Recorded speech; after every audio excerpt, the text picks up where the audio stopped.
আজকে আমরা কথা বলবো হচ্ছে স্টার্টিং বক্স নিয়ে। হ্যাঁ? এটা হচ্ছে স্টার্টিং বক্স। তো আমরা স্টার্টিং বক্সের সমস্যা হলে কি করে বুঝবো? স্টার্টিং বক্সে আপনার ছোট, ছোট গর্ত যেগুলো রানিং এ চলবো বড় গর্ত, হ্যাঁ? আপনার গুড়ুর, গুড়ুর মানে একটা সাউন্ড করবে। ফুটু, ফুটু একটা শব্দ করবে বা স্টার্টিং কাটলে ভিতরে থেকে একটা শব্দ আসবে। Foot, foot, foot, foot.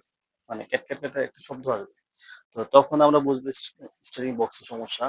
Are starting box এটা হচ্ছে আপনার আমরা নতুন লাগাইছিলাম। রিকন্ডিশন না। এটা হচ্ছে আপনার আমাদের আ আউটল্যান্ডার গাড়ির। নতুন লাগাইছিলাম। নতুন লাগালে ভালো হয়। রিকন্ডিশন খুব একটা ভালো হয় না। যেহেতু এটা গাড়ি হচ্ছে ব্র্যান্ড নিউ গাড়ি। তো এজন্য আমরা নতুন লাগাইছিলাম। এটার দামও প্রায় ইউজ প্রায় ৳১,১০,০০০ দিয়ে কিনেছিলাম।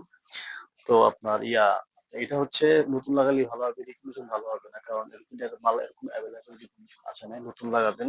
আর এটার সাউন্ডটা অন্যরকম। মানে একটু কথা বললে খুদে, খুদে শব্দ করবে তখন এটা বুঝবেন হচ্ছে স্টার্টিং বক্সের সমস্যা। তো স্টার্টিং বক্সের ভিতরে আপনার গ্রিজ শুকায় যায়। ভিতরে গ্রিজ দেওয়া থাকে তো গ্রিজটা শুকায় গেলে এটা হচ্ছে আপনার হলো পাওয়ার, হ্যাঁ? দেখেন এটার কোনো পাওয়ার অয়েল সিস্টেম নাই। এটা হলো ইলেকট্রিক, হ্যাঁ?